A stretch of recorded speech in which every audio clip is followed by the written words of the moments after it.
We're in the heart of the Midwest at Kansas Speedway, and we're going to jumpstart your July 4th holiday weekend as we get ready to go racing at over 200 miles an hour. Welcome to America's heartland as we begin to celebrate the birth of this nation through the fields of Kansas. We bring you a different type of celebration. The INDYCAR Series lit up the night sky the past 2 weeks. First in the Lone Star State. Sam already stalls the car. Elliott Captain Ennis takes the win. Then they took to the Old South. Touching wheels. Oh, look out, Marco. You are the man there. You are the man. A celebration of speed. We honor a Brazilian web spinner and a new All-American boy. Now the others have to bring their best and rise above the wheat and the heat here in Twister Town. The IndyCars are in Kansas next.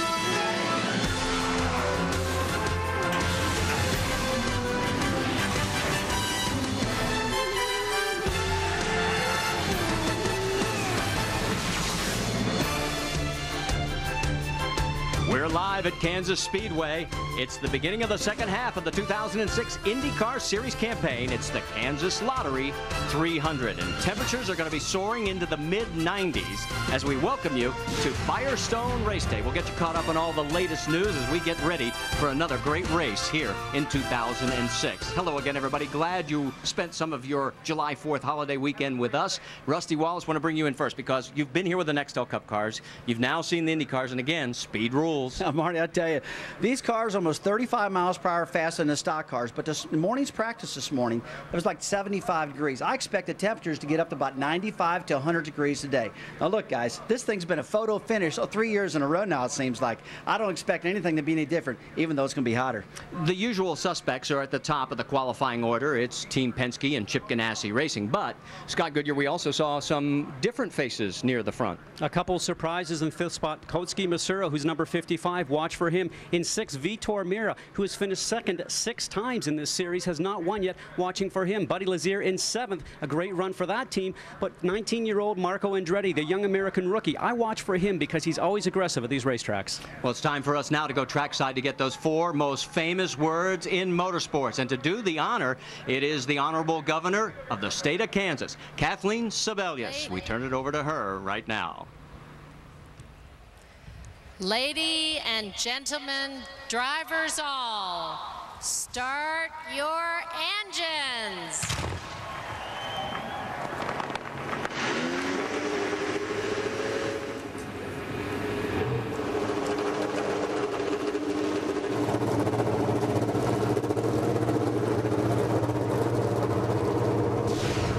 The engines have come to life, and we thank you for watching Firestone Race Day. We guarantee you it's going to be a hot day here in Kansas, and we're coming off 2 hot nights. It's going to be a really long night. I don't have any speed.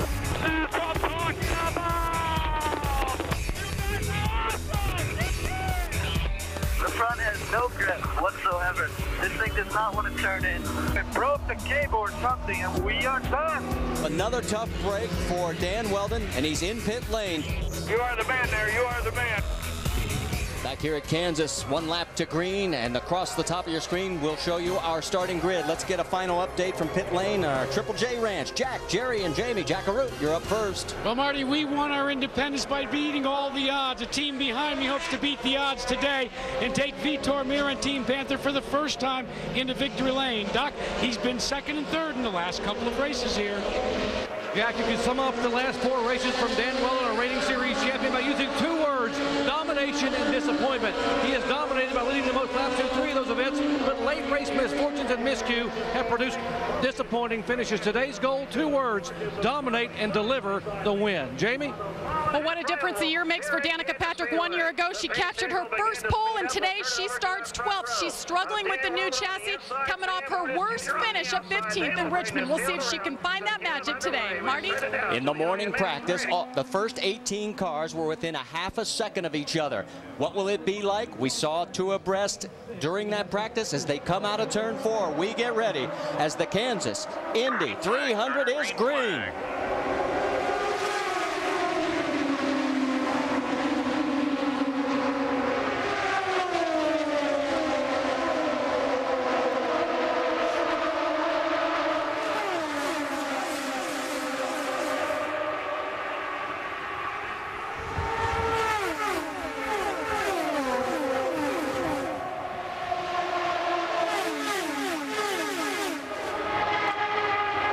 It only takes 26 seconds to complete a lap. You're looking at Team Penske. They're trying to chase down our race leader, Dan Weldon. Marty, these guys are side by side already. I'll tell you what, you should have seen Tony Kanaan just a little while ago. He passed like 6 cars, Scott, down the back straight. This guy is flying right now. He's a guy that always does that sort of thing, Rusty. We've seen that time and time again. A team that has not been happy with their cars throughout the whole season, including the races here. Very upset this morning after practice, but they made a lot of changes for the race, Marty. Elio Castroneves just got passed by Scott Dixon for 3rd place, and Castroneves was the quickest in the morning practice, but he's moving backwards. Well, Castroneves has been happy with his car. I expect he's going to run a little bit, make some changes in his car, as a weight checker, sway bar adjustments, stuff like that if he's off right now. But after that, we're going to have to make some wind changes if this isn't working yet. Rusty, you mentioned Tony Kanaan. Let's take you back and show you the start of this race. Keep an eye on the number 11, the 711 car, right there. I'll tell you what, I mean, he was 4 wide in the middle of turn 1 and 2. He blew right past those guys, had a big run going into turn 3, still sticking, still running. And here's a car that they were really, really concerned about the handling, Scott. They made a lot of big changes this morning on that car. And that's just a lot of confidence. Yes, he has a lot of experience, but he has a lot of confidence in himself and the car to be able to do that. You see, he started 13th, and now he's all the way up to 6th. Very impressive within a couple of laps. Jerry Punch, you've got more on Tony Kanaan? As you guys mentioned, I have never seen Tony Kanaan more livid, more upset than he was when he climbed out of the car in the final warm-up this morning. And longtime friend and engineer Eric Calden calmed him down and said, look, we are going to make some changes. They basically rolled the dice, and Tony told me just before climbing in the car a moment ago, we have no idea what we've got. We're either going to be very good or we're going to be awful. Obviously, they're pretty good. He's good early right now. He just ran around Vitor Mira for 5th place. This is the fastest car on the racetrack. Well, I'll tell you, there's some big changes from this morning's practice. They were 75 degrees in practice this morning. Now they're about approaching 94 degrees and about 115 degrees of track temperature. And so this has played right into Kanaan's hands. This guy won this race last year, guys. Made big changes this morning like we talked about earlier. And I thought that maybe this was a 2 or 3 lap wonder, but boy, he is still making it happen. Battle for the race lead. Hornish trying to go on the high side around Weldon. Weldon takes him up as high as he dare, and he goes nose to nose with him. Still there.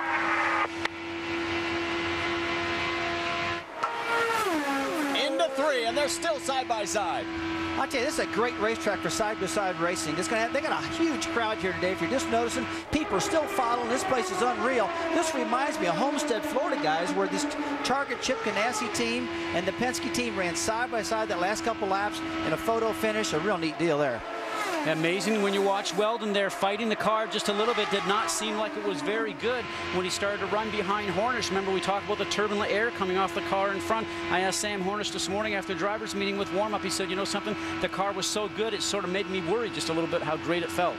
Firestone telemetry, as you can see, in 5th gear. We saw a lot of shifting during the morning warm-up. Yeah, Marty, we asked them to put the gear change positions down here for the folks today. I expect to be down in 4th gear and maybe some 6th gear stuff to save some fuel mileage later in this race, Scott. But as you can tell, they're close to 10,300 RPMs right there, approaching 214 miles per hour in the corner. These cars are screaming around this joint. Let's get more on our race leader, Sam Hornish, who's celebrating a birthday today, Jack. Yes, indeed he is, but more importantly, he has his team owner and his strategist at the controls. Roger Penske flying in, and he is here, and nothing gets by Roger Penske. Remember, we were just on board with Dan Weldon. Roger Penske, an ex-race driver himself, guys, he noticed that Dan Weldon looked as if the car was loose. Immediately, the captain was on the radio, just simply radioing to his driver who's leading, Weldon is loose, Weldon is loose. Helps to have a former driver calling the shots. It surely doesn't hurt as Sam Hornish turns 27 today. We mentioned about the fact it's his birthday. We talked to him about what it would be like to win on his birthday. I think that I've got a great opportunity to come out here and to win, you know, starting on the front row, and it's my birthday, so what better birthday present could I get than winning this race? He may just do it. Remember, he dominated Richmond, guys. 212 laps that he led. Well, he led a lot of laps. I expect him to do the same thing today.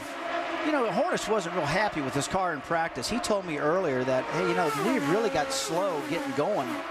Yesterday, Scott, we're watching some practice sessions out there, and he wasn't on top of the chart most of the day, as well as the guy doing all the dominating. It certainly has peaked right for him, because in the warm-up this morning, that final practice this morning, just a few hours ago, he said the thing was just terrific. So as you mentioned, off the trailer, they weren't very fast, and all of a sudden he started to creep up, and that's how you like it. You know, as a driver before, if you're going to peak just before the race. Peak. That's the right time to peak, that's for sure. Best battle we have on the racetrack right now, guys. The battle for 6. Vitor Meira has the spot. That is Thomas Schechter on the outside trying to take it away from him. Vitor Meira always surprises me early when I first started doing this stuff with you guys, but I'll tell you, week after week, he's always in the top 5 running strong. We talked about this guy, underfunded team, getting it done, and look at that side-by-side racing right now. This car's really stuck around this racetrack, and like I said, it's approaching 100 degrees out there. Jack, you've got more on Vitor? Yeah, Marty, I asked Vitor what is different between this car and the cars that he has driven in the past to a third and a second. Now, granted, they were with different teams. He said he talked to John Barnes in the Panther team, and he asked him to take as much drag out of the car as possible. Now, normally you do that only in qualifying. Rusty, he's basically got a qualifying trimmed car that he's going to try and go the distance with. That'll make the whites of your eyes get big. That sure will. If you can run a car to qualifying trim and hold on to it, man, better power to you, because that's the fastest car you're going to have all day long. We'd all love to run a car in a qualifying trim if it would handle good during the race. Well, as we get ready for a side-by-side, the 6th race, Sam Hornish has led this year. He did not lead at Motegi or Watkins Glen. He's now led over 400 laps. Can he get a win on his birthday? Stay with us and find out. Back here at Kansas, you saw Felipe Giafoni being put a lap down by our race leader, Sam Hornish, then Scott Dixon, Dan Weldon, and Elio Castroneves. Of course, Giafoni driving for the wounded A.J. Foyt. And let's quickly get an update. Jamie, you know what happened with A.J.? That's right. Back home in Houston, A.J. had knee replacement surgery, and he told the people here, he said, if I knew it was going to be this painful, I never would have done it. And yesterday we're told he left the hospital under his own braces, and I don't think it was doctor's orders, guys. We send our best to him for a speedy recovery. I have a feeling he'll be back at the track before the doctors want him back at the track. All right, let's go back up front, because Sam Hornish has opened up a 1.2-second lead, Rusty. Sam Hornish has opened a big lead right now. This is probably a good time to talk about this. Listen to this, guys. Oh, good passing outside there, coming off of turn 4. These guys, I tell you what, can't shake them. These cars are handling great out today. Weldon's going after his teammate, Scott Dixon. And we heard on the radio, Scott, Goodyear, that both these guys were complaining about an understeer. Well, I think what ended up happening is we're listening to the spotters now, talking to the drivers, letting them know where the other cars are, as Weldon makes the move complete on the number 9 of Dixon. I think what ended up happening, they started to work with the sway bar adjustments inside the car and the weight jacker to be able to make the car handle just a little bit different, and they got the car working a little bit more comfortable to drive, Rusty, instead of having it loose where the back end wants to come around you like we saw on the IndyCar when Sam Hornish passed him. Now they've made the car more comfortable, so the car is going to call what we call push. I think you guys call it tight. It's a lot easier to drive a car that's got a little bit of a push in it than a loose race car. A loose race car sometimes is faster, but sometimes is undrivable. You know, going back to what I was talking about earlier, talk about Team Penske. Listen to this, guys. In the last 9 days, they won Richmond in the IRL race. They won the pole and finished 2nd and 5th at Sonoma in the stock cars. Last night, guys, night before last, they won Lime Rock in the Porsche. They finished 3rd and 11th last night at Daytona, and they're leading today. You talk about Penske domination. This guy's got it going on. He's got all of his organization flying right now, Scott. Hornish is leading Dan Weldon right now by 1.3 seconds. Scott Dixon in 3rd, and Elio Castroneves in 4th. Let's get more on Chip Ganassi Racing. Jerry Punch? We mentioned Dan Weldon was our pole setter and slipped back. Now take a look at the left side of your screen. That is Barry Wanzer, the race strategist. He is basically the air traffic controller talking to a driver, Dan Weldon. Now to his immediate right is Andy Brown, the gentleman in the beard. He is the engineer. He is one of the few engineers that talks directly to the driver. Andy Brown, of course, won 2 championships with Sam Hornish and Team Panther. What's going on with Dan Weldon? He is loose in and tied off. And so Andy has had him adjust the bars, and now the car is coming back to Dan Weldon. So a lot of teamwork going on here in the Target Ganassi pits. Dan Weldon car now getting a little bit better. They'll make some adjustments on that first stop in about 25 laps. Scott, we talked earlier about Dan Weldon. This is his type of racetrack. Dan Weldon was flying at Indianapolis only to have to come in and pit late because of a tire going down. Look how good he ran at Homestead. In Texas, he was really smoking along there, and they had a pit stop problem on the right rear tire. If Weldon's going to get back on track, it's going to be today. We all talked about it earlier. This Chip Ganassi-led team with Weldon and Dixon, these guys have got it going on, but I really think this is going to be Weldon's day if he's going to get back on track because of this style of racetrack. When he's run strong, he has dominated, led 345 laps so far this season. And you know, you look at it, and they had a big changeover at Ganassi over the wintertime. Not only did they go from a different chassis with a Panos chassis over to Dallara, just much like the Ray Hall Letterman team did, although they're not having the success that Ganassi did. They also have a new driver going in, obviously, with Weldon, and a new engineer with Andy Brown that we just saw on the stand. So that whole combination now is actually starting to work quite well. And you see Ed Carpenter in the pits, and this is a major issue for this team. They were running in the top 10. Jamie, what's going on? That's right. Ed Carpenter started 16th. He made his way up to 8th, and he said the pitch of the engine changed and started to feel it losing power. They brought him in. They're checking it out, but it's not looking good right now for the 20 car. So a tough break for Ed Carpenter. As you can see, the action still going on out on the racetrack. Carpenter's best finish this year was 6th back at the Glen, and the last race at Richmond he finished 8th. So they were starting to come on here and get some top 10 finishes, but it's not going to happen today. Meanwhile, Sam Hornish continues to lead. Dan Weldon by 2.2 seconds. Scott Dixon, Elio Castroneves, and Tony Kanaan round out our top 5. We're going to go side by side as you continue to watch the action. As you just saw on side by side, the points leader, Elio Castroneves, spun, hit the wall. He's got damage to the rear wing, and he is trying to stay out so he does not lose a lap. He was able to keep the engine fired. Let's go back, take a look. Just going through the middle of the turn, I noticed before when he was trying to get around Dixon, the car looked a little bit loose. He's on that high lane, and the back end just starts to wobble, and then the back end comes around. Now, he pretty much hit at a square pace going back into that safer barrier, Rusty, so it looks like the wing itself is the only damage to the car. Did not get any suspension. He is the points leader. As we know, there is an attenuator on the back of that car to help on the impact anytime it does go on, and very lucky to go back across the racetrack and not get hit by any of the traffic that's coming along, including his friend Tony Kanaan. Well, you can just tell right now that it just stepped out on him. He's got this real slick racetrack out there approaching 100 degrees and a real hot track temperature. He just flat got loose, Scott. One up, but you talk about lucky though. He backed that thing right in as square as you possibly can. Now you see the wing has fell back down into position right now. Tim Cindric's on the radio calling for a rear wing right now. These guys are prepared. They've got to take a look at that left rear tire. That was the one closest to the wall. The right rear we saw in the replay definitely cleared. It broke the rear wing off and it's fell back down. It's not attached. Folks, it might look like it is, but it's not. And so I would say left rear and the wing's what they got to look at.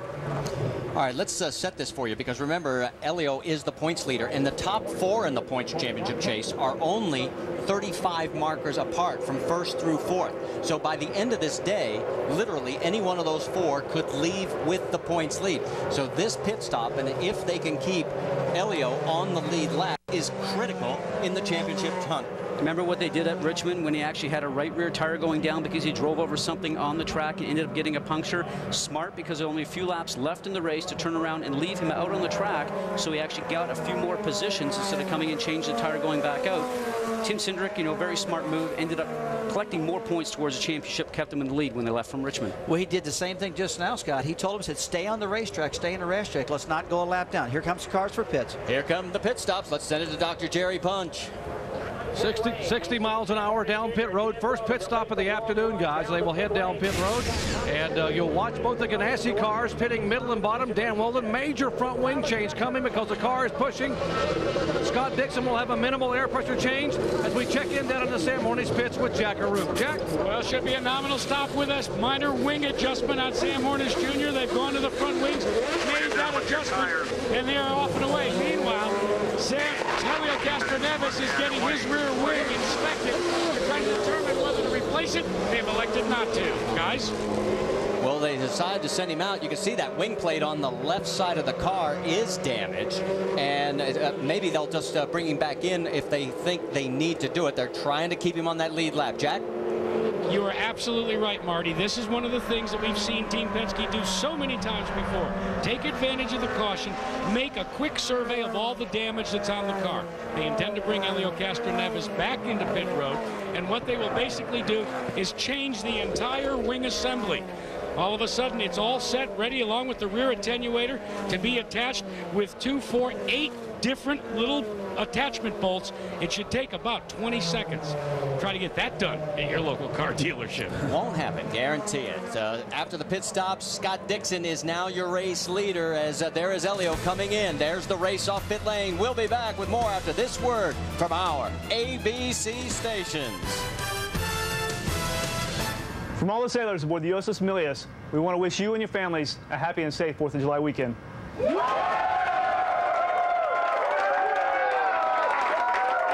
And a happy 4th of July to everyone on the USS Milius and to all our armed forces around the country. We appreciate what you do as we get ready to celebrate Independence Day. There is our new race leader, Scott Dixon, and while we were in that local break, a lot of action happening in Helio Castroneves' pit, Rusty. Helio Castroneves, a lot of work. They got the rear wing off.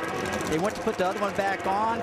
They got it attached real good, and they sent him back out. He came back in while we were break, guys, but I see just about getting run over there. Cindric has fired a car back up, send him back out, Scott, and now they came back in. They're putting the rear wing back on it, as we see, and everything's going to be good. What ended up happening in that situation, though, is that they're watching the pack come around. He does not want to lose a lap, so Tim Cindric goes to send the car out, even though the wing was not on. He did not alert the crew that he was going to do that. Now, Helio really didn't make a mistake because Tim tried to actually release the car. They go back around, get to the back of the pack, turn around, come in and put the wing on and send him out. He has not lost a lap, guys. Let's get an update on the crew from Jack Arute. Anybody heard? Yeah, Marty, they call him Pinch. John Pinchinati. He was the one that was straddling the right rear, the left rear, that is. He got run over, but he's fine. It's amazing what adrenaline can do for these finely tuned crew members. He, in fact, finished the deal replacing that rear wing when Helio Castroneves came in. Tim Cindric asked him if he was okay, and like a good football player, he waved it off. All right, thanks, Jack. Well, we have just been told as we're getting ready to go back green, Dario Franchitti, who is up to the 11th spot, is going to get a drive-through penalty, although we do not know the exact reason why. We'll get you the information as soon as we can. On board with Dan Weldon. Scott Dixon is the race leader. It's the first time he's led since he won back at Watkins Glen. And right now, the meat in that Chip Ganassi sandwich is Sam Hornish. And here we go. We're back to green at Kansas. And Hornish is going to try the outside right away.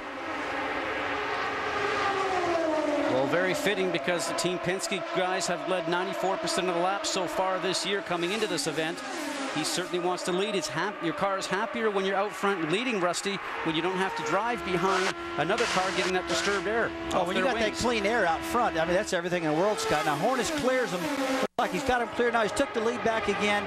And I'll tell you, this guy's been in clean air. He's been setting sail. He's had the fastest times all day long. Tony Kanaan, as you see on the inside of Dan Weldon, is holding that bottom lane. He's got a great handle in the car also. Now, my big concern, does Helio Castroneves have that rear wing attached as good as he needs to? Because they were very fast getting that thing on. They were using impact wrenches. They weren't using the fine tools, the torque wrenches to get everything right. They were banging around with some impact wrenches and hurrying up out there. Well, I know exactly what you're saying because I thought that when the car left so quickly. That's the thing we talked about, Tony Kanaan having confidence in his car. Now, will Helio Castroneves have the confidence in his car? The car is actually put back to the way that it was because you're out there driving 210, 15 miles an hour, and you don't get too many options and chances if something's going to go wrong. No, you don't get too many chances at all. You know, Tim Cindric did a real good job getting that car fired back up, and Castroneves is going back up to the front, so it looks like he's in good shape right now. But Cindric got that car under control, got that rear wing put on that car, orchestrated this thing just like his leader, Roger Penske, does.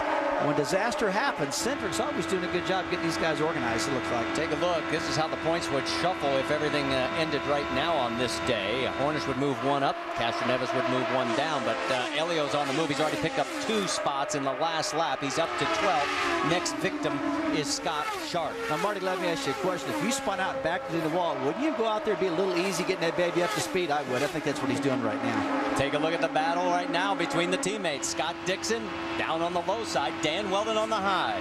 Now, this last pit stop, they knew that Dan was having some problems with the car, so they probably made some changes on tire pressure. Still there. Still there. Still there. Some great work from the spotters who are up above the grandstands here. They have radio communications with the drivers to let the drivers know who is around them so they don't go off and take off somebody's front wing. But a great move by Danny Weldon. To go back to what I was saying, probably have done some changes during that pit stop with the car to make the car a little bit more comfortable. Keep trying things, Rusty, like wing changes and also some tire pressures just to try and make these cars handle just a little bit better, Marty. Jerry, you've got more on Dan Weldon? Exactly, guys. They came in and made a major front wing adjustment on Dan Weldon's car in that last pit stop. Also, air pressure changes on 2 different tires, and the car has gotten so much better than it was before. Whereas, if you look at Dan Weldon now in front of his teammate, Scott Dixon, whereas in the Dixon pit, Dixon said, no, just a minimal air pressure change because the track is coming to me. But Weldon and Dixon want to run now nose to tail and try to run down Sam Hornish. Jack? Jerry, let me show you. Rusty, you were wondering about whether they got the bolts connected correctly. On our target cutaway car, you can see the rear wing area. It's a very simple process, and you can use the air-driven wrench to add these 4 bolts. One of the reasons why you're seeing a lot of drivers making major wing changes and changing the handling of their car, the wind here, guys, is kicked up to about 15 to 20 mile an hour gusts, and it's coming right at you as you hurtle down into turn number 1. All right, let's talk about the wind. What does it do to these cars, Scott Goodyear? Well, I talked to a lot of drivers over the weekend, and they said when the wind is light, the car is perfect, but when it starts to build up, like Jack's talking about, 15 to 20 miles an hour, we've seen here in the last couple of days in the afternoon, it will only get worse, is that going into turn 1, the wind's coming across the front of the car handles well because the wind is coming over the front wings and drivers know what to do with it. The wind is behind the car going into turn 3, so you then have the car has what we call an understeer, which is tight, Rusty. When you try to go into the turn, the wheel doesn't turn as easily and as quickly as it should. It does not have the grip on the road. You get into the middle of 3 and 4, and that wind now is trying to push the car up the racetrack, so watch for a wide line coming off of 4 all the time. You notice Dario Franchitti, we found out what his violation was. He passed under the yellow. He passed under the yellow. That's why, and he is now a lap down and in 15th place. Battle for 8th, and that's Buddy Rice and Marco Andretti. Marco underneath. Now, Marco's had a great run all year long, and these cars are sticking really good on the bottom side of the racetrack. You know, Scott, this is probably a good time to talk about this. You know, a stock car versus an Indy car. A stock car, they can't run side by side real tight because they really require a lot of air down the right side of these cars to hold the grip in these cars.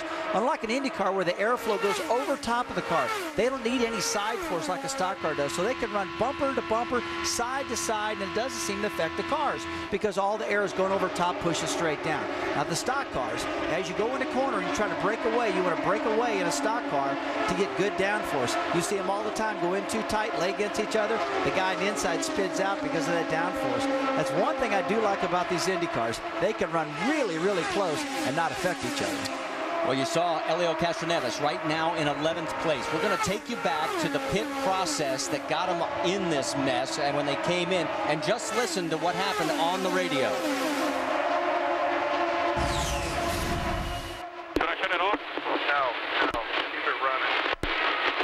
Let's go, guys. Let's go catch the pace, bro. Sorry. You okay? I think where Elio heard, let's go, he thought that was for him to go, and he was actually telling the guys, let's go, we got to hurry up, the pace car's coming. Well, Tim Cindric standing on the wall on the pit box, looking back on the track in turns 3 and 4, sees the group coming off the turn 4, and he's telling the guys, let's go, guys, let's hurry up, because he knows he doesn't want to put his driver a lap down. And yes, Elio Castroneves thinks it's time for him to go. You know, but we've always talked about this, Rusty, radio communication versus having somebody stand in front of the car to release the car when everything is done. I still like, from my driving days, that somebody's standing in front of the car, looking at you. They get to see all the guys working on the car. If the car's ready to go, they point to you and tell you to leave versus somebody on the radio. You're exactly right. Some guys do it different. Now, we're not going to dispute anything that Roger Penske or Tim Cindric does, but it is a lot visualer. I have. Better. Yeah. Yes, we are. I have. But it is a lot better to have a hand looking you right in the eyeball and say, stop, don't move, because the guy on the radio is sitting up in that box, and he's trying to make a call, not really knowing what's going on in the back of the car. Now, as you saw on Jack's cutaway a little while ago, I'm going to switch gears a little bit now. On the cutaway, there's 3 bolts on each side. That wasn't a real easy process. I mean, to pull those 3 bolts out and stick that thing back on or get all 6 of those holes lined up perfect, as you can tell, they didn't have time to do it proper with the torque wrench and all that. They were putting those bolts in and hitting them real quick, and that's my concern whether they got this thing on right yet. But if anything, they're probably too tight, if anything, with that impact wrench going on. So as you can see, Team Penske's record here at Kansas Speedway has not been that stellar, and so far it's going to be up to Elio to try and catch up to Sam Hornish, who is the race leader by just under a second over Dan Weldon as we go side by side. All right, let's get you caught up in case you're just tuning in. Sam Hornish picking up right where he left off at Richmond as he has picked up the lead and held on to it here for most of the race in the early going. Both Chip Ganassi's cars are looking very good. They're in the top 3, second and third. Tony Kanaan, boy, he has been on fire. He's been moving up. He's up into the number 4 spot after having an ill-handling car all weekend. And the only bad news for Team Penske, Helio Castroneves backed it into the wall. They replaced the rear wing. He did manage to stay on the lead lap. Danica may be steady, but unfortunately it's steady in the back of the pack. She is the last car on the lead lap as they're still trying to figure out that Dallara chassis. There is your race leader, Sam Hornish Jr. Let's get you up to speed with the Triple J Ranch. Jack Arute, you're up first. For Sam Hornish Jr., your leader, no problem so far for the Team Penske team. They made a couple of minor adjustments. The only problem with Sam may encounter is when he gets home to his Defiance, Ohio house. His wife, Crystal, was supposed to buy him a birthday present. There was going to be some new speakers for this lowered and altered pickup truck he's got.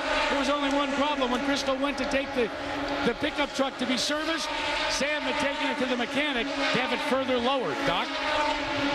Well, Jack pole sitter Dan Weldon said his car was driving like a pig in traffic when this race began, but after that pit stop a moment ago, major adjustments has the car improving every lap, although last time by, he said a tailwind gave him an anxious moment entering turn 3. Now behind Dan Weldon is his teammate Scott Dixon back in 3rd spot. Dixon is being very patient. He is known for not pushing the car and not punishing the car. They made a slight air pressure adjustment for Dixon. He is comfortable right now in 3rd spot. Will be a factor before this day is over. Now behind Scott Dixon, last year's winner in this race, driving the 7-Eleven car for Andretti Green Racing, Tony Kanaan. What a job Kanaan and company have done. They qualified in 13th spot. He was having a bad weekend. Bad qualifying, bad final practice, and of course, Brazil lost the World Cup. Not a good weekend for Tony Kanaan, but right now, he's hanging tough in 4th spot. Jamie? Well, South African Thomas Scheckter consistently running in the top 5 today. He started 8th. He has a good race car. And guys, if you remember back in the past races, he started here 4 times. He's led 165 laps. That's more than any other driver. I'd watch for Thomas Scheckter as long as he keeps his patience to be working toward the front. Jack? Jamie, the man in 6th place, has finished 2nd 6 times in his IndyCar career. We're talking about Vitor Meira. Earlier, we asked Meira about how hungry he is to go to the winner's circle. They are hungry. I'm really hungry. And honestly, we're just hungry for it because we can. We can win. And we proved several times. It's just a matter of a little bit more time and everything together. Because we definitely can win. His car is just a little tight on that last pit stop. They made a wing adjustment. Meanwhile, right behind the Panther Racing Team's unsponsored car is part of the Super Aguri Fernandez team, number 55. That is Kosuke Matsuura. Hard to believe that Matsuura has yet to finish a race here at Kansas. He's raced here twice and done very well, but 2 DNFs has left him with one goal in mind, Dr. Punch, and that's to finish, because in order to finish, then you might have a shot at being first. Doc? Well, Jack, 19-year-old Marco Andretti is running solidly back in 8th spot. The good news for Marco, the car is handling extremely well. The bad news is, he says, well, it's like I'm pulling a parachute in the corners. The car just bogs down and doesn't maintain any speed whatsoever. Marco said, I can't run up on somebody, but I can draft awfully well right now, holding a spot in the top 10. Jamie? Well, Buddy Rice running in the 9th position. He's the only driver that has won in Kansas from the pole. That was in 2004. Right now, he's carrying the torch for the Rahal Letterman team. And so far, he is the one that's getting that new chassis figured out. Jack. Helio Castroneves hot off, backing into the wall and then almost running over one of his crew members during a rear wing exchange. Has said nothing, zero. Back to Tim Cindric since that altercation on pit road. Jamie? Well, Jeff Simmons in the 11th spot in that ethanol car. Now, we've talked a lot about ethanol since we're here in Kansas. They actually have about 300 members that work for the industry here watching Jeff Simmons. He's only finished one race this year. What a big feat it would be to finish here today in the top 10. Jack? For Scott Sharp in car number 8, the Delphi Special, this has not been the kind of early race that he had hoped for. He had high expectations for his car, but with the wind change and the gusting winds, this car has developed a severe understeer. They've made some wing adjustments. He's adjusted with the onboard anti-sway bar and the weight jacker, but unfortunately, it has not made any dramatic effect to the car. Likewise for the car directly behind Scott Sharp, and that is the Dreyer and Reinbold number 5 with former Indy 500 champion Buddy Lazier at the controls. Lazier is always talkative. He's been complaining about the way the car pushes from the middle of the corner out, Jamie. And Danica Patrick Jack as well having problems in the corner. She has that severe understeer. They made an adjustment on the last pit stop. It didn't help. Now she's just trying to get comfortable in that new seat in the Dallara at 5 feet tall. She cannot see very well. She said she goes home after the races now with her hip flexor sore. So she's still just trying to get herself comfortable in the car. Doc? Well, Jamie, Dario Franchitti is very frustrated and very angry right now. They have appealed to the Indy Racing League officials that they should not be a lap down.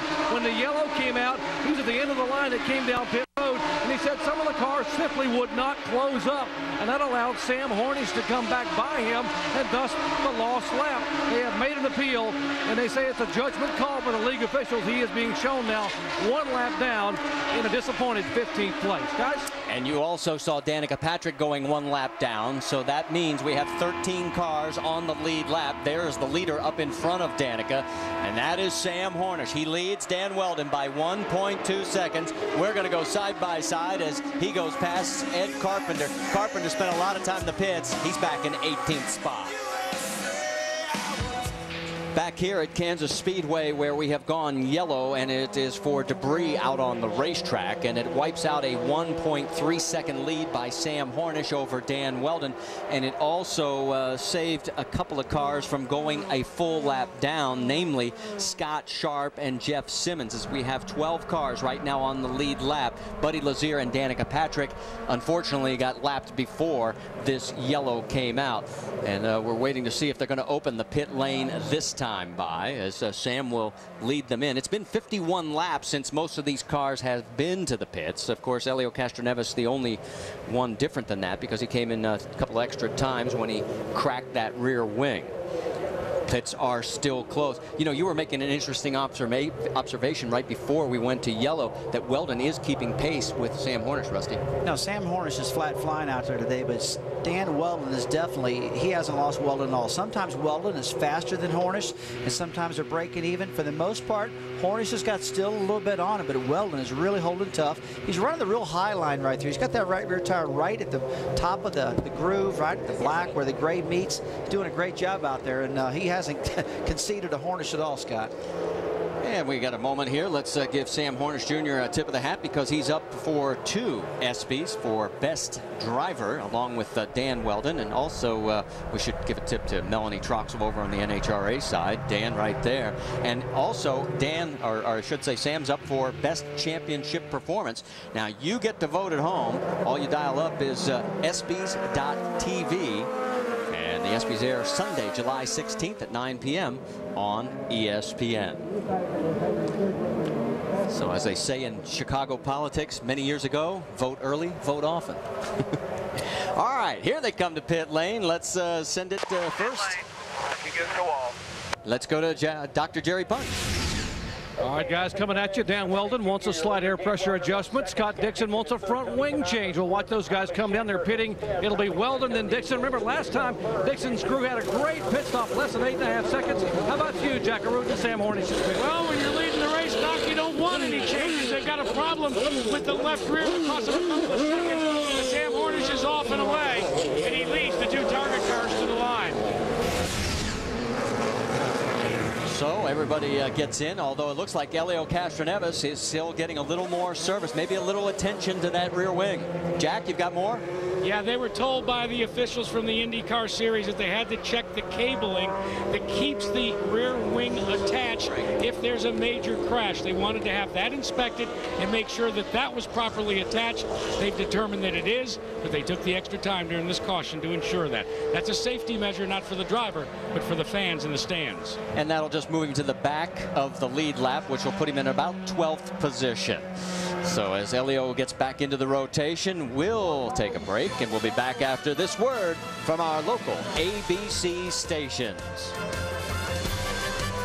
And back here we are under caution as we have debris out on the racetrack, and it gives us an opportunity. We always talk about the speed differentials. We like to sort of jab these two after each other a little bit between the open wheel car and the Nextel Cup car, and we've got a comparative lap. So why don't we start rolling the tape, and we'll give you an idea just how fast it really is around this place. Rusty? Well, if you take a look at it, the stock car is basically about 38 miles per hour slower than an Indy car around here when it comes to pole position versus pole position.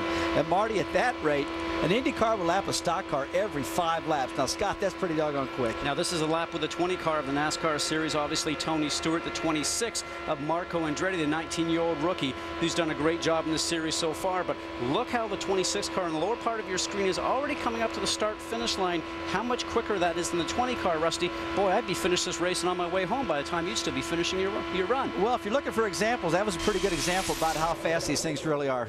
And to give you another idea, I mean, the IndyCar race record is actually almost as fast as the qualifying record. You know, and that's the impressive thing about these cars. And Rusty, you spoke before about how these cars drive differently on this racetrack. They are flat out around this race course in IndyCar. That's hence the speed of 218.5 miles an hour for the qualifying record. And in the IndyCar, like I said, flat out. In your type of car, you guys, because you don't have the downforce, you don't have the grip, you are getting off the throttle and have to drive the car through the turn very slow, very gingerly, and getting down to a lower speed before you get back on the gas and sort of get up the bank again, if you will. A lot of momentum, a lot of weight with your cars. 3,500 pounds versus 530 for ours. As Danica Pachter circles the racetracks, you know, Scott, she's got a lot of work to do in this car. They're so far behind trying to get this car handled quite yet. It's unreal. Talking about the modifications she can put on the car. They feel like they got most of them right now. She just needs more seat time in this new Delar to get stuff going. Let's go back and show you what happened. She tried to come in and try and do a pit stop, and watch this hose right there. It's not even her team's, but she runs over it. And usually a lot of times that is a penalty for the car that runs over the hose. Now, if that hose from the car in front was outside the box itself, the white lines, then it would not be on her team's part or her part driving the car. But when that situation happens, it's up to the IRL officials to make a call on that. And sometimes you do get a penalty for running over the hose, either of your own or of the teammates next well, to you're you. exactly right. Generally, in stock car racing or IndyCar racing, if you run over somebody's hose, generally it's your own that you get the penalties. Now, that's one of the first times I've seen her run over, or anybody run over somebody else's what's in their box and get a penalty like that. There you see on your screen, you can get in the driver's seat with the IRL Racecast. Leaderboards, real-time car performance data, pit performance analysis, so much more. Just log on to ESPN.com and search Racecast. Our race speed average right now with this yellow has brought it down to a paltry 171 miles an hour, but we're about to crank that speed back up as we will be going back to green flag racing. Let's reset it for you.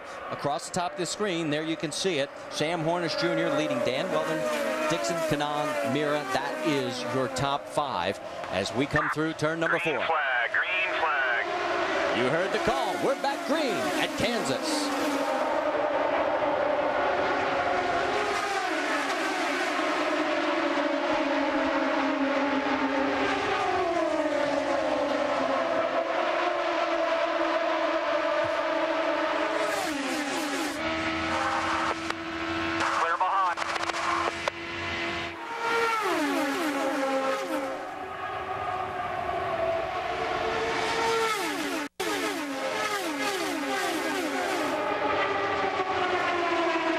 come across the stripe. Sam Hornish takes the lead again. Dan Weldon, Dixon, Kanaan, and Koski Matsuura.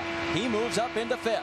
Interesting to see that drive going into turn 1 with Weldon was actually directly behind Hornish and sort of moved up to get some clean air over the front of the car. So we'll have to see if he's having a problem with the car just after maybe making some changes. Now, here's the restart that we had. We're driving along with Marco Andretti, and right in front of you, the orange car, Vitor Mira, number 4, being very aggressive. Looked like he had pushed the 2 car of Thomas Schechter up towards the wall, and he muscled past the 7 car of Brian Herta that you see directly. And boy, I'll tell you, that's a pardon me, excuse me, I'm coming through move. I mean, how lucky is that? Hey, you talk about close racing. That was Vitor Mira banged in the side of Herta coming through there. The guys barely made it through. Sparks were flying off their wheels, and Herta got through there undamaged, and so did Mira. And on the inside, you notice the 55 of Koski Matsuura. That's how he managed to go up to 5th. Right now, let's go back to the battle for the race lead because it is getting very good again. Now, if Weldon's going to get this thing done, it's probably going to be right now. He's had a pit stop to get this car adjusted, air pressure changes, a little bit of a wing adjustment, and he was holding on to Hornish really good before. So if he can ever do it right now, is probably the time, Scott. Well, you saw that speed just a moment ago. Weldon was turning a 209, just a bit quicker than Hornish the previous lap, and that's because he's running behind Hornish. Hornish poking a hole in the air for Weldon. Weldon gets the advantage of that draft. Now, Sam in the 6 car is being very smart. He's staying on the low side, making sure that Weldon has to go around the high side, which is a long way around. And we talked before about the laps led between Penske and Ganassi. These teams together have led over 94% of the laps coming into this race here. So no surprise to see these two teams battling out again. You know, one thing that's really exciting is watch these guys side by side like that. And you just saw Weldon downshift into 5th gear, or to 4th gear actually, getting off that corner, then back to 5th.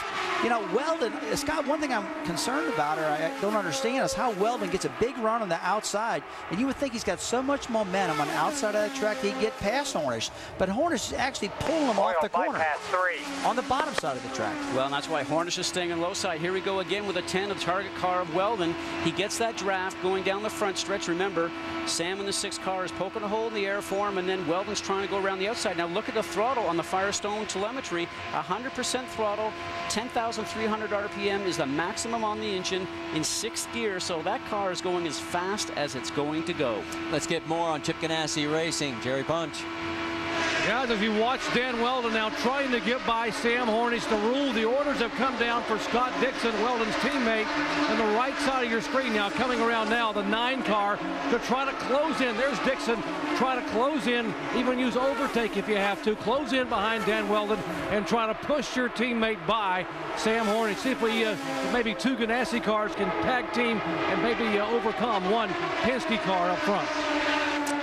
All right, thanks, Doc. As you continue right now, it looks like Hornish and Weldon are opening up a bit of a margin over 3rd place Scott Dixon, as Weldon has definitely got him in sights, trying to work his way around him. Let's talk a little bit more about this rivalry between Penske and Team Chip Ganassi. Dan Weldon commented. Happen to be the 2 top teams right now that, you know, seem to be dominating IndyCar racing, but in IndyCar racing anything can happen, and it can happen real quick, so you just got to make sure you keep pushing, and we need to take a few more wins away from them because they got a couple on us this year. And Rusty, we've talked about domination. Here it is. Well, Penske's definitely dominated, but we talked earlier about Dan Weldon, how many races he could have won, leading the Indianapolis 500, leading Texas. He's led a lot of races, Scott, only to let it get away by problems in the pit area.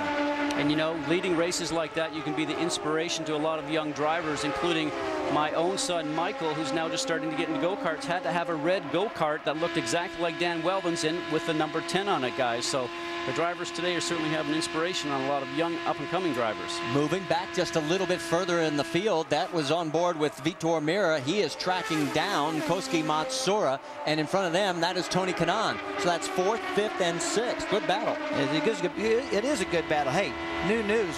Did you hear about the Penske shop? Big flood up this week. News all through the shop. You know, the big flooding in Pennsylvania. We had a lot of problem with that going on. Penske's IndyCar shop 5 foot underwater. They've been displaced. These guys are actually working out of their shop. As you can see, the shop was on the right-hand side. This is Penske Truck Leasing on the closest side to it. These guys are way underwater. They're completely out of that shop right now. Look at that. Look how high that is, Marty. Unbelievable. They moved all what they could salvage, about 15 miles to Exeter. Jack Arute, you've got more? Yeah, that news from 15 miles over to Exeter is just temporary. As you recall, before the season started, Team Penske notified the city of Reading and told all their crew members that they would be consolidating their efforts and they would be moving down to their massive shop in North Carolina. Tim Cindric already down there back and forth between the two shops as we watch a move between teammates here in exchange for positions, as it looks as if Scott Dixon is trying to try the inside of his teammate Dan Weldon. But to a man, each and every one of these mechanics that works for Team Penske lost something personal in nature. It might have been a photo, it might even have been years and years of tools, as they were all underwater or covered with mud.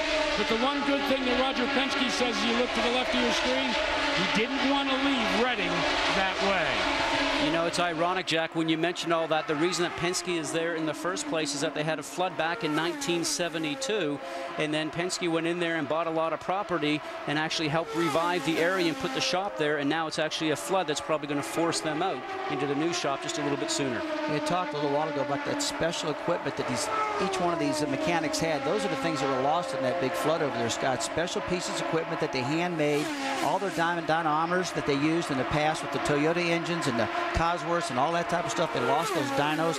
They lost a ton of stuff. Now they've got the shop, the race cars out, they got the trailers out, and they are displaced right now, but it doesn't seem to be hurting Sam Hornish's performance here today. And you notice it didn't seem to be hurting Helio Castroneves. He has fought his way back up to 8th, and that's despite that damaged wing back on lap 38. So we are going to step aside. You won't miss a thing.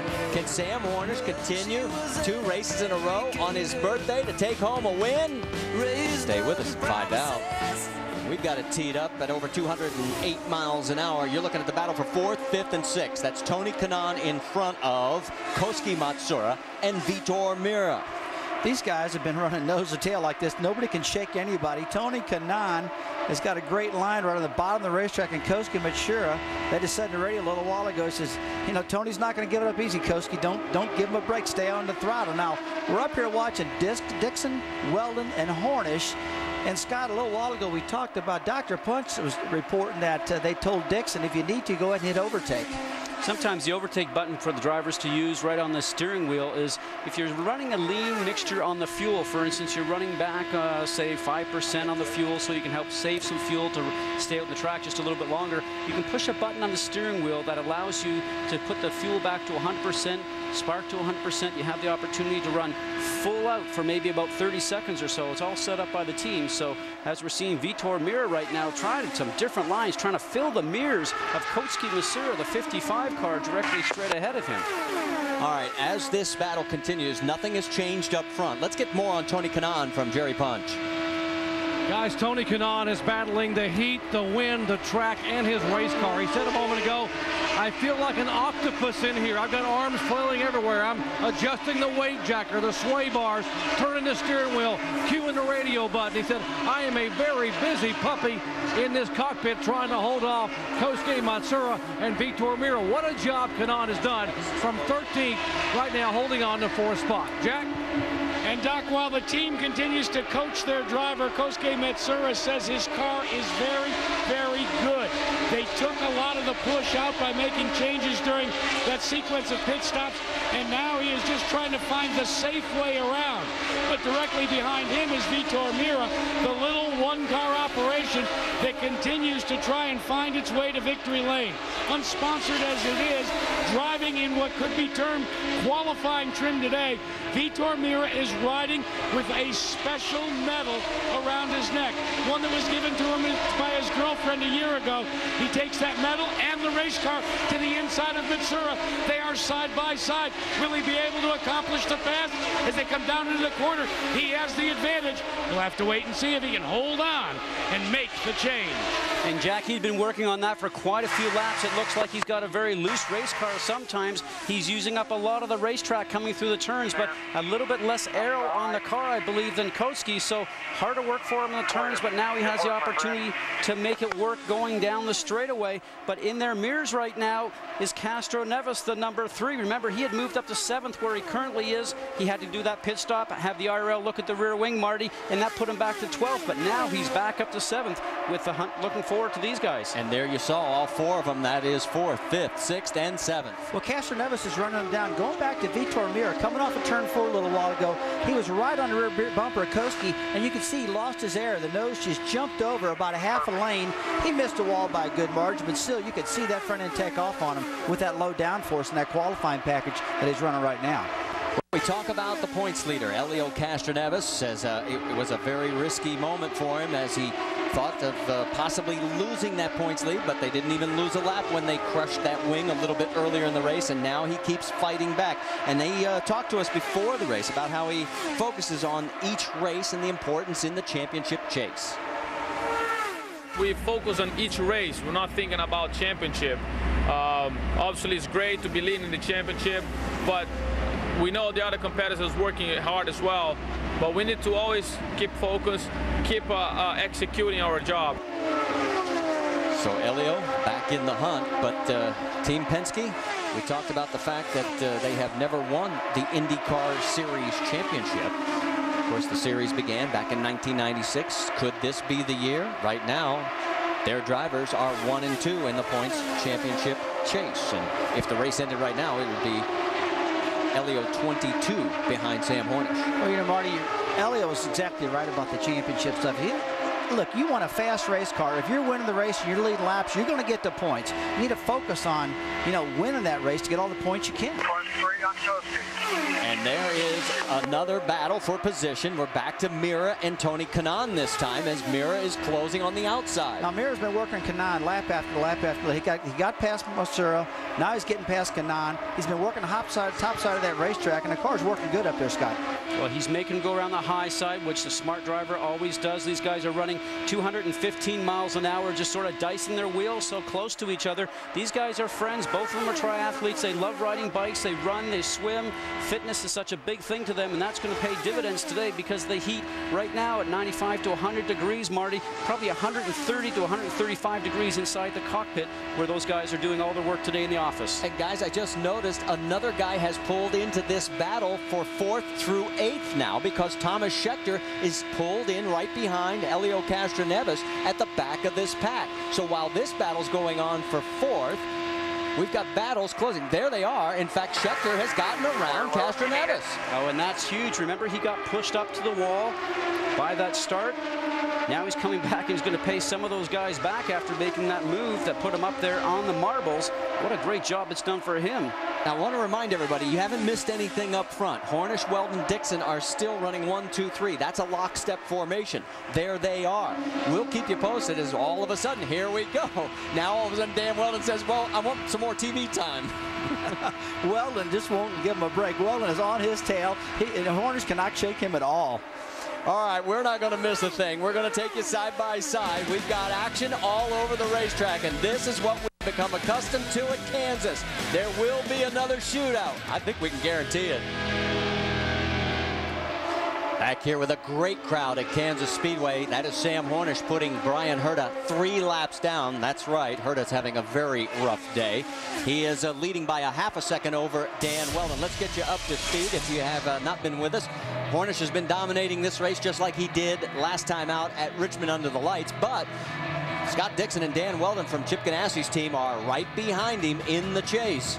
And then a great battle for 4th, 5th, 6th, 7th. Kanaan, Mira, they're closing in on that battle for the front. And Marco Andretti has moved up into the top 10. He's running 9th right now. And Danica is struggling. She is a lap down in 13th position. So as we see the race lead, Dan Weldon has fallen back a bit, guys, and let's take you back. You saw it on side by side. There was a brief moment where Dan Weldon got very, very loose. We're right on board with Dan Weldon right now, just a little bit high. Watch the steering wheel. He just gets that big correction. Remember, this is 212 to 15 miles an hour, and just shortly after that, his engineer Andy Brown got on the radio and said, you know something, Dan, I think you need some weight on the right front wheel. So he'll take his weight jacker, an adjustable tool that he has inside the cockpit, cockpit and take some of the weight off the left front and move it to the right front to make the car not as nervous, Rusty, but can, you know, I always say this, you know, doing that at 210, 15 miles an hour makes your heart rate go, but then you just keep on trucking around here at 215 average. Well, it's a lot of work going on right now with the weight checker, moving the sway bars, moving the weight checker, things like that. We just got done talking about how Weldon is working that top line. He need to move right up alongside of Hornish. 3 or 4 laps are running side by side by side. And it looks like Weldon got that right rear tire right up in the gray, Scott, and that thing got off underneath him just a little bit. Well, we are closing in on the next round of pit stops, and let's get more from Jack Arute. Well, guys, this could become the most important piece of equipment for Sam Hornish and Roger Penske. It's a simple wooden stick. They're trying to make the calculations now whether they need a full 30 gallons of fuel or not to go the distance. If they determine that they don't, when he pits in about 2 laps, they'll bring out the stick, kind of like a whip that a jockey uses with a horse. Stay tuned. There you go. They're getting ready. We're about to see the leader make his final stop, guys. And we just saw Thomas Scheckter, while you were finishing up, Jack, go around Vitor Meira. He moves into the top 5, and he is closing. And that's Meira coming back on him. And here comes your leader. Sam Hornish peels off on lap 149 of 200. This should be their last stop. It'll be interesting to see what happens here in this final round. Jack Arute is coming your way. 60-mile-an-hour speed limit. The crew has been warned to stay as close to the wall as possible. Why? Roger Penske has called for a low approach. That means that he can come right through Ben Weldon, Team Ganassi's team, pit area, because he didn't have to worry. No changes on the car. Just waiting for the full 30 gallons of fuel to flow in. Robert Jack, waiting. He lights it up. But boy, that was a long time for that full 30 gallons, but they figured they needed it, guys. 10.5. It was a little bit long. There is Danica Patrick. Jamie? Guys, Danica Patrick still suffering, and she stalls it. They roll her back. She has not had a good day. They were going to put a half turn of front wing, full fuel, guys, and she's off. She's still 1 lap down. And maybe 2 laps down by the time this is over. You know, we talk about the heat sometimes throughout the show. The heat affects the drivers in their car because it's 135, 140 degrees inside the cockpit when they're doing the work. And Rusty, these cars are very tight inside, so we don't have the option to have a cool suit and a cool hat like they do in NASCAR. And the other side of it too is we see everybody starting to come in the pit lane. The heat is also affecting the crew members down there, because what ends up happening is that it's tough for them, and sometimes they make a mistake. We've seen that in the past, Marty. Let's go to Jamie quickly.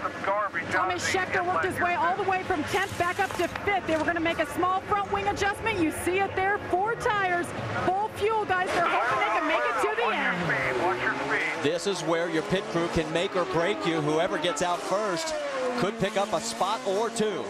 Meira is gone. Castroneves is gone. And it looks like Castroneves is going to beat out both Scheckter and Meira. Jerry. Slight front wing adjustment. They got Scott Dixon full of fuel. He is down and away, and his teammate Dan Weldon should be coming down pit road momentarily. They are calling Weldon in. Final pit stop of the afternoon. Track temperature, guys, just been recorded at 136 degrees. Reset your fuel. Focus on Dave. Remember your clutch. You hear Barry Wanzer talking to Dan Weldon as they make a front wing adjustment on the left front for Weldon. Clear. And a much quicker stop than Sam Hornish. So it'll be interesting to see how it sorts out. Here's Marco. Jerry. Marco Andretti's final pit stop of the afternoon here. And remember, whoa, is Kosuke Matsuura coming in sideways on pit road. Again, Andretti. And he stalled it. The car was handling very, very well, but the car was very, very sluggish in the corner. He almost stalled the car. Let's check in with Jack Arute. Scott Sharp coming down for the service from his crew in what should be his final stop of the day. No changes anticipated on the Delphi car. Precious seconds equating out. They're going to make a final wing change going down a half turn. He lights the Honda up and heads back to the war. All right, you saw Marco Andretti stall the car. It cost him dearly. He's going to fall possibly out of the top 10. And right now, the quicker stop by Dan Weldon is potentially going to give him the lead over Sam Hornish, as it will be Weldon, Hornish, Dixon, Kanaan, and Castroneves, your top 5. This is big for Dan Weldon. They did a perfect pit stop. They got their act totally together right now. It's unlike the things they did before. They were making mistakes before. This is what he needs to do to win this race. Let's go back, take another look at Dan Weldon's pit stop. There's the fueler. He's just getting ready to pull out. He'll know that by a monitor that he has, he can look to see exactly when it's full. Smokes the tires. That's what the drivers love. 10,300 RPM. Just light the clutch up and off you go. Doc, you've got more on Weldon? Yeah, Dan Weldon and these guys are loving this right now. Remember a year ago, Dan Weldon dominated this race here, led 111 laps, only to be passed with 3 laps to go. Earlier this year, he dominated the Indianapolis 500, only to have a miscue on the final pit stop. He had a cut tire and lost to Sam Hornish. At Texas, he dominated there, have a mistake on the final pit stop, and he lost to Elio Castroneves. He knows what it's like to lead a bunch of laps. He would like to be able to get one back from Team Penske today, and that last pit stop really has the British driver Dan Weldon pumped up for these final 43 laps. Guys? You know, Dan, Chip Ganassi's got to be sitting back right now thinking, man, finally we got our act together with Weldon. They were working real hard to get their pit stops right, quit making mistakes. They got it going today. No pit stop mistakes. Everything's smooth. You can see Weldon's up there in front like he's been all year long, guys. It translates to a 1.2-second lead over Sam Hornish. Scott Dixon is third, Kanaan fourth, and Elio Castroneves. And we'll be back after this word from our ABC stations. Can Dan Weldon get back into victory lane? Stay with us, see if he can pull it. Welcome back to the Kansas Lottery Indy 300. Happy 4th of July! When he gets done with his enlistment, we might have to get him in the booth here. He did a great job. And our salute to all of our servicemen and women around the globe. Thank you so much. And look at this crowd here at Kansas. And they had just this many yesterday for the truck race and the ARCA race. Oh, the truck and ARCA race had a big crowd. But look at this, almost sold out. This thing is packed. They love racing here in Kansas. And this Kansas City Speedway is one great racetrack to race at. I can tell you that, guys. I've raced here many times. It's awful fun to run on. You're looking at Dan Weldon. He is leading Sam Hornish by 1.2 seconds. That margin has not changed. What has changed is right there. Elio Castroneves has moved into the top 4. He got around Tony Kanaan during the break. Now remember, this guy crashed back on lap 38. The top 4 guys are almost running identical speeds, 209 miles per hour. Almost all 4 cars, guys, are almost identical in speed. If we could bunch them up, it's going to have a race right here, I'll tell you. He has still got a ways to go to reel in the race leaders, but Castroneves is, the yellow has come out, and that is going to change the complexion of this race as we have got a crash down in turn number 4. And I believe Scott Sharp. It's Scott Sharp. He was running in 9th place at the time, and what started out as a promising weekend for Scott has turned into our 3rd caution of the day. Now he is getting some radio contact coming from the pit lane, or the spotters asking if he's okay. But once he takes off that steering wheel, he has no way of communicating. So he looks like he's in a hurry to get out. Obviously not very happy with what happened. A driver along with Sam Hornish Jr. that took part of the IROC series just a couple of nights ago down at Daytona. And here we go with Scott right now going through the corner. You know something's going on with the car, guys. Either something in the back, a normal line going in, and either some type of a failure, suspension, wing, we don't really know. But you can see he's really just turning in, doing everything correctly, and then the back end of the car starts to go away from him. Well, I tell you what, Scott, it looks like just a classic case that this rear end just stepped out from underneath him. And you saw him go in, you saw the rear end get out from underneath it like he just got a little loose and he couldn't catch it. Now, I don't know if he had a right rear tire going down. We'll have to ask his engineer and see if the instrumentation was showing deflation in the right rear tire or what, but it looked like just a classic case of getting loose. Well, he's had 11 laps on the car since the last pit stop. It looks like both those tires are, obviously one's going to have a hole in it from putting his foot on the brake and sliding up towards the wall, but also 208 miles an hour that last lap. So we'll have to dig into that one. That was very strange. Well, while the Delphi Safety Safari crew gets this car moved off of the racetrack, it'll give us a chance to tell you the big beneficiary of this will be Elio Castroneves and Tony Kanaan. They were 24 and 25 seconds behind the lead group. Well, now they're going to be right behind them when we come back to Green Flag Racing. We'll go side by side. You won't miss a thing here in Kansas. Well, we are under our 3rd yellow of the day, and we want to give a tip of the hat to our Capital One no hassle fastest lap. It goes to Scott Dixon at 210.3 miles an hour, and it happened on lap number 141. Before that, it was like all Sam Hornish as he was blistering around the track. But let's talk about the fact that this is the Kansas Lottery Indy 300. And we bring up the lottery because I think we take a vote right now, and the guy who should go buy tickets is Helio Castroneves. What do you think? Well, I tell you, if anybody gets the I Just Got Lucky award, it's Helio Castroneves. How'd you like to back the car in the wall at 209 miles per hour, tear the rear wing off, and still keep going? Now, this guy's up in the top 4 right now. He just ran 209 a little while ago, guys, and this thing has turned into a real big race right now. We got them all bumper to bumper. But Castroneves, hey, when you go back home, I just saw a car hit the wall at 209. He's still going. And this is so important in the championship chase. It really is, and I think the most important thing, we look back to Richmond where it had the same situation when they had a tire starting to go down. They stayed out in the racetrack. This is the smarts that Team Penske has to go out there and to win races, and when they can't win it, they collect maximum points for the championship, and that's what they're doing today. You know something? He's not out of it quite yet. He actually might have an opportunity to win this thing, because now with this yellow, he's bunched back up, and he's back in the hunt, guys. And remember, even during when that wing repair was going on, they had a miscue, and they're still in this race. So as we said, anybody who's going to be buying the lottery tickets, it will be Helio. Let's get more on Sam Hornish, his teammate from Jackaroot. Well, fellas, all drivers have superstitions, but this could be the first time that I've heard of a family having a superstition. You're taking a look at Crystal Hornish right now, and she is sporting a pair of those Rockin' Republic jeans. They were given to her at the Indianapolis 500, and she wore them on race day. Lo and behold, her husband went to Victory Lane. Well, she didn't use them at Watkins Glen, but she wore them again at Richmond, Virginia. Lo and behold, we know the story there. She had to dry clean them and have them ready because Sam said, "You're wearing them here at Kansas, Jerry." And how about Dan Weldon's superstition? You know, Dan was given a brand new black helmet at Indianapolis. It was a new latest and greatest aero design. What happened at Indy? He led 148 laps, only to have a tire cut with less than 12 to go.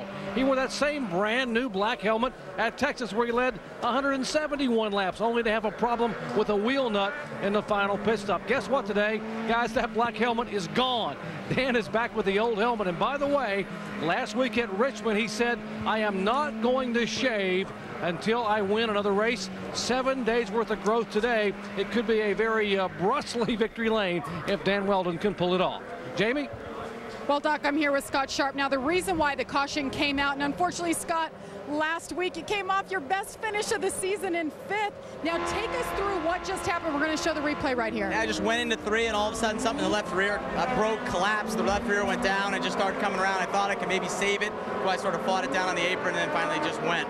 So seemed like you guys are struggling a little bit today. Was there any indication leading up to that? No, I mean, we were hanging on, really. I mean, the car just, we had a real tough time trying to get the Delphi car to turn. We had to put a lot of wing in it, a lot of tire pressure change, and finally get it pretty good. That was really the best it's been. I was catching that pack ahead of me. I don't know, we were running 8th or 9th, so a little bit of a shame. You know, at that point, you just want to bring it home and get as many top 10 points as you can get. Well, his teammate, Kosuke Matsura, is running 6th. Marty? 25 laps to go. We said we would almost be able to guarantee you a shootout. I think we're going to be able to live up to it. It's Weldon, Hornish, Dixon, Castroneves, and Kanaan. That's your top 5 as we go back green. Oh, and down underneath the white line. That's a no-no. Yeah, but I believe that he got pushed down there, Marty, by Sam Hornish just a little bit. So Brian Barnhart says that's legal as long as you just don't drive down there. He went down and it got tight for him. As Hornish is coming back on the outside of Dixon right now, he's got a big run on the top side, and he has cleared him. So it is still the same running order. Weldon, Hornish, Dixon. That is Brian Barnhart. Oh, and we have another crash. You saw the reaction from Barnhart, and it is the number 15 of Buddy Rice. So the problems for Rahal Letterman Racing continue. 4 DNFs by Jeff Simmons, and now this weekend it's Buddy Rice's turn. That's a second big wreck. That's a second. No, sorry, that's all you can say. That's a second big wreck out of Rice now at Richmond, Virginia. Had a big crash, and here now. I tell you what, still working on this Dallara chassis, Scott. They just can't seem to get the handle yet. And we have to actually point out that, you know, it's not necessarily, you say the second crash, but, you know, the driver himself, he's just out there like we always did when we were driving, Rusty. You want to drive the car and get up to the front. You know, we're not patient as race car drivers. And as we're going to go back and watch a replay right now, you can see The car just wiggles, and you know something? There's something going on with the car. He's driving the car past its limit a little bit. Remember, they just changed into this new Dallara chassis that everybody else in the series has been using for a long time. They're a competitive team, competitive drivers, competitive engineers. They want to make sure they're up front, and the driver himself is just pushing the car past the limit. The car is not as developed as the other cars on the other teams, and so for him, he's just trying to overdrive the car. But now we've seen Elio spin, we've saw Sharp spin, we've seen Rice spin, all down in turn 3 and 4. I don't know if there's something going on down there with the wind or the transition. What do you think? Well, there is the wind situation. We spoke about that before. You know, it sort of helps you in one as we watch Buddy Rice's car again sliding against the safer barrier, going down into turn 1. The wind's coming over the front of the car, sort of helps you get through turns 1 and 2, and it rushes you into turn 3 and makes the car actually a little bit harder to drive. So we don't know if it's that. There is some patches in turns 3 and 4. Maybe that sort of upset the car, but unfortunate for Buddy Rice. Think about this. A year ago, Buddy Rice led until 5 laps to go when he needed to stop for fuel. This year he gets within 25 laps and he hits the wall. We're going side by side. With this great crowd looking on here at Kansas, we're under our 4th caution of the day. Let's check in down in pit lane. Jamie Little. Well, I've caught up with Buddy Rice, the number 15 car. Usually this is his place that he shines, and he was shining today, running as high as 5th today, Buddy. First of all, are you okay?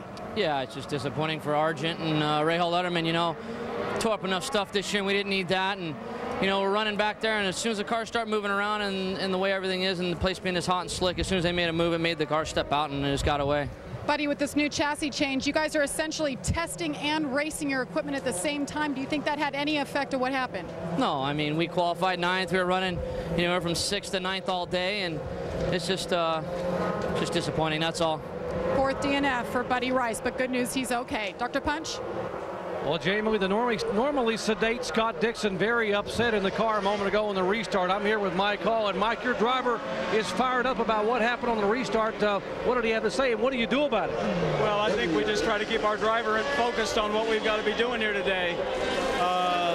We've got 2 target cars at the front, and you know this is a team deal. We want one of them to win the race, and if Dan wins and Scott and Sam fight to the end, you know what, that's okay for us. All right, the idea maybe to get Scott Dixon to occupy Sam Hornish to let Dan Weldon get away. Pretty good teamwork if it will work, guys. Well, I'm curious, guys, why did Elio Castroneves feel the need to come into the pits? They're working on the front suspension. Well, there's one of 2 things happening. Either he feels something's going on with the car, that's why they're checking the suspension, and it could possibly be a tire or something like that, or very smartly they've come in to put a fresh set of Firestone tires on the car to get maximum grip for this sprint, for this last 20 laps. So this is going to be very interesting to find out. Jack Arute, you have more on that.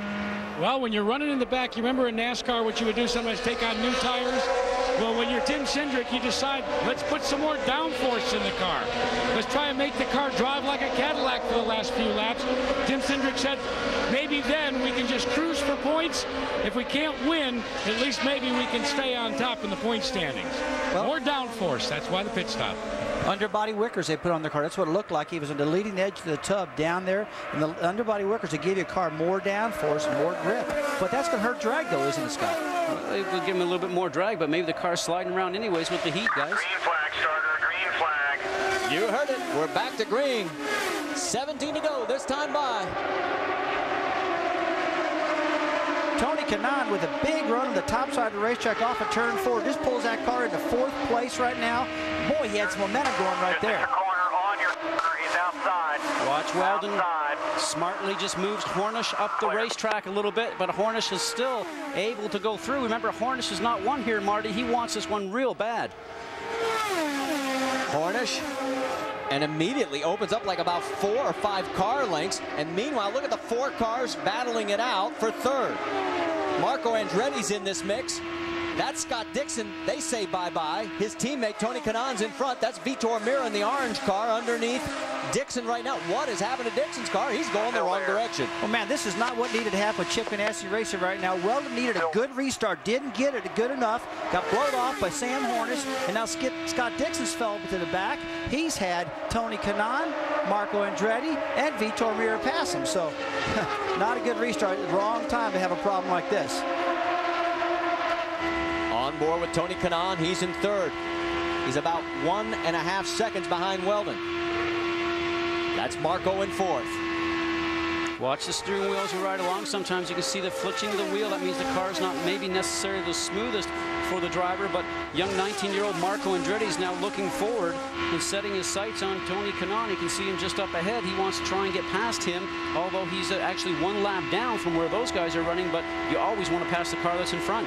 Question for you guys. These two are teammates, Kanaan and Andretti. Do they need to stay in formation, use the draft to help each other, try and reel in those front 2 cars? Well, absolutely. You're going to work as teammates so you possibly can get hooked up in the draft and start checking out on the field. But let's take a look at this restart to Kanaan.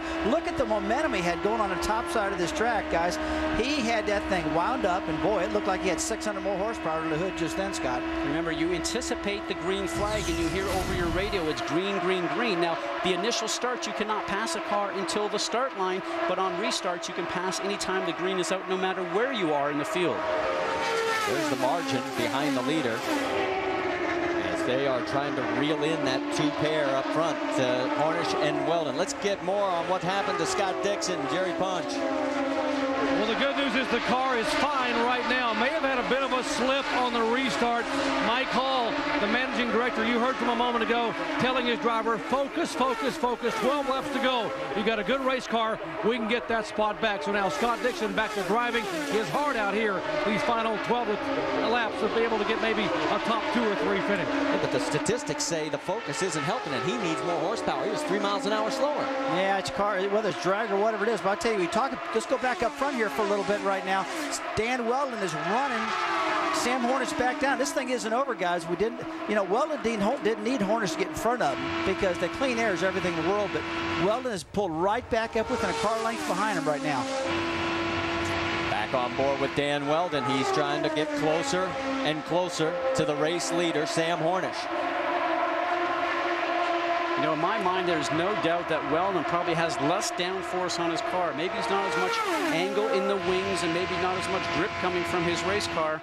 Maybe Sam Hornish looks like he's got a little bit better car going through the turns. And that's usually opposite because Sam usually runs a car that is very loose, that's very free going through the air. He leaves just enough of a window for Weldon to think about going on the inside, and then Sam smartly closes the door. Now Sam is going to run a different line going around here as much as possible to not give any type of a read to Dan Weldon as to how Sam's car is working for him or where he will be on any particular lap.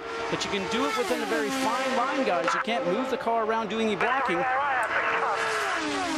And you can hear Weldon complaining right now. He says, I'm trying, but it's tough. He's just trying to make a move on Sam. Take a look. Here it is, the last lap, 209.7 to 209.3 as he closes in. And Brian Barnhart was very specific, Rusty, in the drivers' meeting about in the late stages of this race, pick your line and stay with it. Here's Dixon trying to come back on Vitor Meira and Marco Andretti.